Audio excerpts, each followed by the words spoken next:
Uh, So, Nike doesn't force feed these things to you. Do you collaborate? Do they send you something? What's the decision-making process? Have you ever turned down one of their ideas? yes, we have turned down one of their ideas, but let me explain the process. And I can't remember what year we started with the retro jerseys and uniforms, but they'll bring a design to us. We'll look at the design, we'll kick it around, we'll get some input, and we'll make some modifications based upon what we think or feel should be added. This particular weekend, that occurred as well. So we looked at the original design, and they have some very creative people, obviously, but we did not approve the original design, so we added some of the elements that you'll see this weekend, and that's happened every single year we've done that. Pretty much the colors, the stripes, on the side of the pant in particular. I can't remember the helmet part. I wasn't a part of that piece, but the numbers, the color of the numbers on the jerseys were darker, so we added more scarlet into it. Austin, and then go ahead. Jen, afterwards. Gene, how do you find that balance between wanting to maybe embrace a trend or something the recruits might want or the kids want with maybe a segment of the fan base that only wants That's the to see? difficult part. Yeah, you're in it. You're right in the middle of it. You know, we're blessed here. You know, we're at an institution that has such great, rich tradition and history. You have to make sure you respect that. And there's certain things that become untouchable in that regard. Hang on, Sloopy. I mean, it becomes untouchable. But at the same time, you have to recognize that our demographic is changing. You know, our world is changing. We have 30,000 students that come to all of our football games. And then recruiting has changed. Our competitors have changed. So there's that balance of respect, our history and tradition, but also moving ourselves further into the 21st century, which, you know, kind of the landscape defines that for you. And the uniforms are part of that. It's not something that we'll do every game. You know, I get a couple emails from people who say we're not Oregon. You're right. We're not Oregon, and we're not going to be Oregon. We're Ohio State University, and we're going to pick one game every single year where we try and do this. Good question. Ben? You mentioned you have worn the alternates and the throwbacks in the past, but this is a pretty drastic change, changing the colors of the home jerseys. Some people thought our first one was drastic. It's just a matter of where you sit. Is this something that Nike has been pushing for a while and you guys were resistant to, or is this something that they offered the black jerseys and you said, okay? No, the black hasn't been one that they've been pushing for a long time. I think maybe it was 2 years ago they first surfaced the idea. In fact, we're looking at next year's right now. So as you guys understand the ordering cycle, we have to make decisions now on next year because of the way things are manufactured. So we're going through that process now of determining if we're going to do it, what it would look like, what modifications we make. So it's not something that they pushed. Is this something you were, or the program was initially resistant to? And you see what I'm saying? Specifically the black? Yeah. No. It's just this is the first time it came to us out of their creative shop, the kitchen they call it, the way it came to us. Yeah. Front row middle, Rob? So what are you looking at for next year? Give me a break. I'm just trying to get through the day. Obviously I can't share that. There's also a perception, maybe it's reality, that is Archie involved in this process? It gets run past So him? one of the other questions, I was watching you guys, by the way. I listened to you guys, which I said, okay, I got to go help my man out. But anyway, we go through a process first with Urban and I to look at it, okay? Then we include some players, which he did, his leadership team, and then I get some former players. I don't actually do it. Diana Sable gets with some former players and get their feedback. One year I actually met with Archie, it was early in the process, so Archie's seen it, some other former players, which I won't reveal who they are, but there's some other former players that looked at it as well. Far left, Doug? So this seems to be not just a uniform thing, but I know you guys are calling it Dark Night of the Shoe, and you have some T-shirts. Actually, we're not athletically. I mean, that's coming from other places. You know, we're not driving that as an athletic There department. were T-shirts in my grocery store. Then buy some. I'd be unethical. Why? They like them in So, Cleveland. But is it Is this more? We do not have a promotion that's a dark out from athletics. Okay, so there's some things that's popping up from different parts of the demographics, but we're not saying, you know, black out the shoe.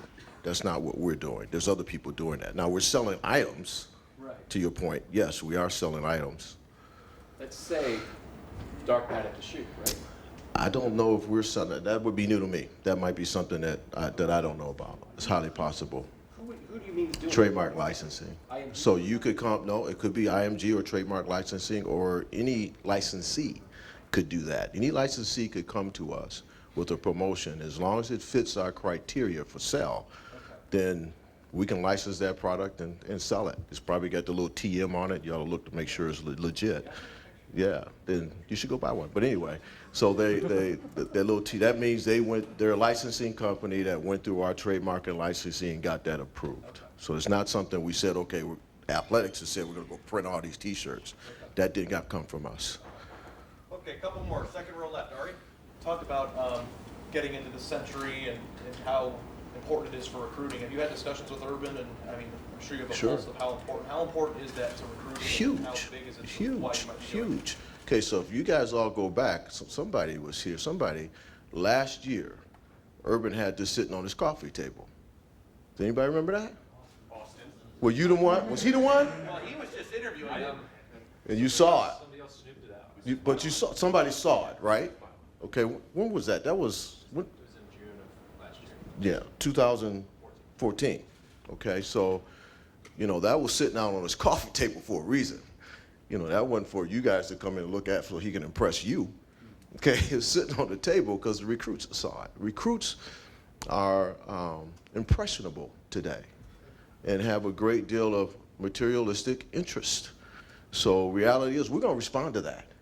You know, we have our job, our core mission is our student athletes that we serve, first and foremost.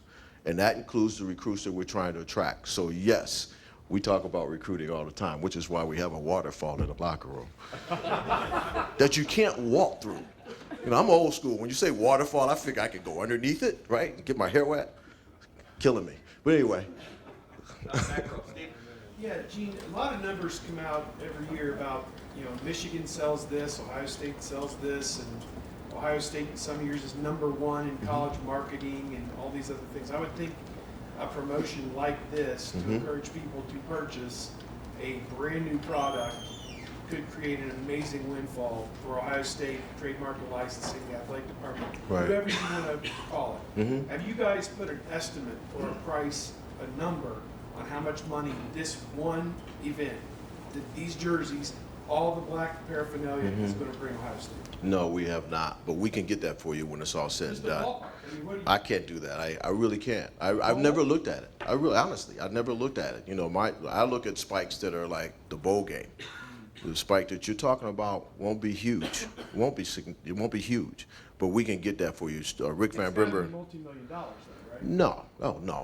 Keep in mind, the items that were sold on Saturday in one day. So, let me back up. So, was it last Saturday or the Saturday before? Indiana Saturday. Indiana Saturday. So it was announced that Friday at 9 o'clock that Saturday, all the Nike items were sent to the stores already and available for sale at 9 o'clock that morning. They were gone by mid-afternoon. Okay, so the inventory that came from Nike wasn't as significant as what people think. Now there's some more inventory coming out, but it won't be as deep. So we'll get you that number. I just don't. We don't look at it that way. We just don't. And so, but we can get you that number from Rick when it's all said and done. And last question, front row. Bill? This is not a And uniform, actually, by people on eBay, they'll probably make more money than we will. By the way, I'm sorry. not a uniform question. Just curious about your opinion about the success that Michigan's having this year and what it means. Didn't I came over here for the uniform issue to help my coach. Why are you going off on this stuff? But you know, it's a great program. They have a great platform. For us to think that it wasn't eventually going to come back to a highly competitive level would probably be naive on our part. It's just like a Penn State or other programs that have great, rich tradition and history and a great platform. To think that they wouldn't be successful with the right type of leader, be naive on our part. So I've always thought one day they'll be back in the game. Good for the rivalry? Yeah, it's good for the rivalry, good for the league, good for college football, and it's any time any of our competitors are excelling, and we ultimately beat them, then yeah, it's a good thing. I mean, that's what you want, right? I mean, so yeah, it's a good thing for the Big Ten, good thing for college football. Gene, one quick thing. 1994 Ohio State players decided to wear black socks against Penn State and got beat 63-14. I think 1994? Yeah, I think Yeah. you prefer Where was the I? socks. Yeah. But Go ahead. My point is there a risk involved Always. when you step away from the norm? Sure. You understand what I'm saying? Always. It's foolish. Always. How much do you weigh that? You can't. I mean, you go back to your core values of what you're trying to accomplish and your principles and your planning principles. And the principles around this is the self-esteem and with our student athletes when they come out of that locker room and the impact it has on recruiting. You know, I was blessed to have the personal experience when Notre Dame had played USC at Notre Dame, and we went to the green jerseys. I was actually coaching at that particular time. And Dan Devine kept that secret to really 3 people. And the other coaches, none of us knew. And then we go in the locker room, and that was the day when the jerseys were big. So you could come out and warm up in your normal stuff and go back in and change. You can't do that today. But to go in there and see those guys and the excitement on their face, it was something that you never forget.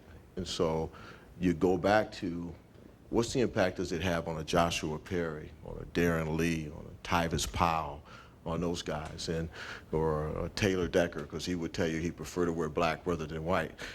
So you get into those conversations and you know what it really means. So you take the risk. There's a lot of things we do where there's risk, and you just have to evaluate the weight of that risk.